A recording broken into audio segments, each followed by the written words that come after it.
প্রমাণটা দিতে। কেন নিজের মুখে বলতে কি হয়? বললে কি জাত চলে যাবে?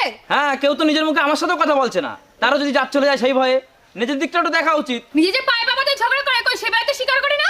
আরে হ্যাঁ হ্যাঁ, জানি জানি, কে কি পায়ে পায়ে ঝগড়া করে জানা আছে। হ্যাঁ দেখবো ওনার কাজগুলো কে করে দেয়, সে তো আমার উপরেই ভরসা করতে হয়।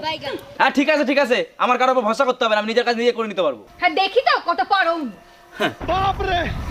ধুর ব্যাগ সেই কখন থেকে ঝগড়া শুরু করেছে এখনো থামাচ্ছে না।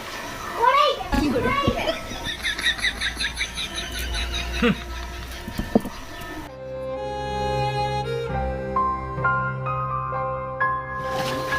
মাম্মা, গিয়ে বলো তো ভাত ভাততে খুব খিদে পেয়েছে। তাহলে তুই বল, আমার নাকি দরকার পড়বে না, সেই আমার দরকার পড়লো তো। হ্যাঁ তো তুইও গিয়ে বল, বাজার করার সময় তো আমারই দরকার পড়ছিল, আমি ছাড়া তোর বাজার হয়নি এই বাড়িতে।